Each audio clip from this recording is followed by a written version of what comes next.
इस वीडियो को like, share और चैनल को सब्सक्राइब जरूर करें। सब्सक्राइब करने के बाद बेल आइकन को दबाना न भूलें, जिससे हमारे आने वाले सभी वीडियो की नोटिफिकेशन सबसे पहले आपके फोन पर आ सके। धन्यवाद। श्री गणेशाय नमः। श्री परमात्मने नमः। परम मंगलमय भगवान श्री हरि पुरुषोत्तम नाथ के चरणों में कोटि कोटि नमन करता हूँ। आप सभी प्रभु प्रेमियों के प्रति अनंत जय श्री कृष्ण। प्रिय भक्तों, पावन पुरुषोत्तम मास चल रहा है। नित्य के क्रम के अनुसार आज मैं आपको 11वें दिन की पावन कथा सुनाने जा रहा हूँ। आप इसे भक्तिपूर्वक श्रवण करें और जीवन का पुण्य लाभ प्राप्त करें। ग्रंथकार कहते हैं, कंकावटी नामक एक नगरी थी। उस नगर में रवि शर्मा नाम का एक विद्वान वेद पाठी ब्राह्मण रहता था। वह ब्राह्मण भगवान का बड़ा भक्त था। बहुत तपस्या करने के कारण लोग उसे तपस्वी के उपनाम से जानते थे। वर्ष भर के सारे ही व्रत त्योहार पर ये उपवास रखते थे। इस कारण इनका शरीर दुर्बल हो चुका था, किंतु धर्म में बड़ी श्रद्धा थी। इस कारण वे सारे ही व्रत बड़े विश्वास और भक्ति पूर्वक करते थे। समय रहते पावन पुरुषोत्तम मास का आगमन हुआ। ब्राह्मण रवि शर्मा ने संकल्प किया कि मैं पुरुषोत्तम मास में उपवास करूंगा। शरीर तो दुर्बल था ही, लेकिन मन में भगवान के प्रति अत्यंत प्रेम होने के कारण वह संकल्प अपने मन में धारण कर लिया। पुरुषोत्तम मास का पूरा दिन बीता। रात्रि में रवि शर्मा को शारीरिक दुर्बलता के कारण चक्कर आने लग गया।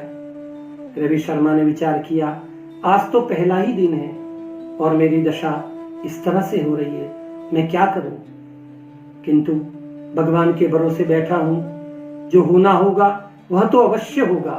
मैं अपने संकल्प को नहीं तोड़ सकता। रात्रि में पुरुषोत्तम नाम का जप करते करते उनको नींद आ गई और भगवान स्वप्न में आए।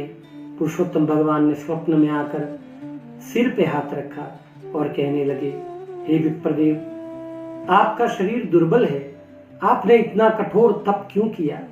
आपने ऐसा कठिन संकल्प क्यों लिया? जब हमारी काया साथ न दे तो हमें ऐसा संकल्प नहीं लेना चाहिए। किंतु अब आप आपका संकल्प भी तोड़ नहीं सकते, क्योंकि संकल्प तोड़ने से अपराध होता है। संकल्प में तो कोई विकल्प होना ही नहीं चाहिए। इसलिए मैं तुम्हें एक युक्ति बताता हूँ, जिससे तुम्हारा ये उपवास भी भंग न हो और श्रद्धा पूर्वक तुम इस पुरुषोत्तम मास के व्रत को धारण कर सको। भगवान बोले, हे विप्रदेव, तुम दिन भर मौन रहकर एक समय भोजन करोगे, तब भी उपवास ही माना जाएगा। हे ब्राह्मण देव, जो व्यक्ति स्नान तथा भोजन के समय मौन धारण करता है, वह तेजस्वी, आयुष्यमान और धनवान होता है। ये कहकर भगवान अदृश्य हो गए। विप्रदेव रवि शर्मा का स्वप्न टूट गया और उसने उसी समय से मौन धारण कर लिया। धीरे धीरे पुरुषोत्तम मास पूरा हुआ। शक्ति के अनुसार ब्राह्मण रवि शर्मा ने उद्यापन भी किया और भगवान प्रकट हो गए। भगवान ने कहा, हे विप्र, मैं आपकी भक्ति से प्रसन्न हूँ। कहिए, आपको क्या चाहिए? मैं आपकी हर इच्छा को पूरा करूंगा। ब्राह्मण रवि शर्मा कहने लगे, हे प्रभु, यदि आप मुझ पर प्रसन्न हैं तो मैं जन सेवा करना चाहता हूँ। मैं किसी भी व्यक्ति का दुख नहीं देख सकता। हे प्रभु, मुझे भक्ति के साथ साथ इतनी शक्ति दीजिए कि मैं समाज की सेवा कर सकूं। मैं तन मन धन से सबकी सहायता कर सकूं, इतना मुझे योग्य बनाइए। प्रभु ने तथास्तु कह दिया और भगवान अदृश्य हो। फिर क्या था, रवि शर्मा की कलाएं दिन प्रतिदिन बढ़ती रही, उसकी उन्नति होती रही, ब्राह्मण देव का विकास होता रहा, धन के भंडार भरपूर हो गए और रवि शर्मा ने कई अन्न क्षेत्र खोले, बहुत सारे कुएं बावड़ी खुदवाए, धर्मशालाएं बनवाई, सरोवर का निर्माण करवाया। इस तरह जन सेवा करते रहे और जन सेवा करते हुए जब जीवन का अंत समय आया तो भगवान के घर से विमान आया और उस विमान में रवि शर्मा बैठ गए और देवताओं ने पुष्पवृष्टि की और वह भगवान के धाम को चले गए। किसी ने सच ही कहा है, नहीं बोलने के नव गुण, बोलो तो बिगड़ जाए, मौन रहने की ऐसी महिमा, प्रभु प्रसन्न हो जाए। सच बात है, परमात्मा मौन की भाषा भी समझ लेते हैं। आवश्यकता है मन को निष्पाप, निश्चल और निष्कपट बनाने की।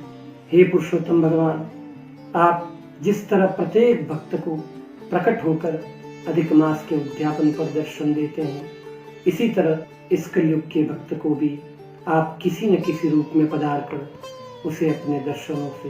हे पुरुषोत्तम भगवान, आपसे प्रार्थना है, जिस तरह आपने पूर्व काल में पुरुषोत्तम मास करने वाले सभी भक्तों को दर्शन दिए, उसी प्रकार इन कलयुग के भक्तों को भी किसी न किसी रूप में आप इन्हें पधार कर दर्शनों से धन्य करें। बोलो पुरुषोत्तम भगवान की जय। बंधुओं, आज के लिए इतना ही। कल मैं फिर से आपके लिए 12वें दिन की पावन कथा लेकर फिर से उपस्थित हो जाऊंगा। तब तक के लिए मुझे आज्ञा दीजिए। राधे राधे।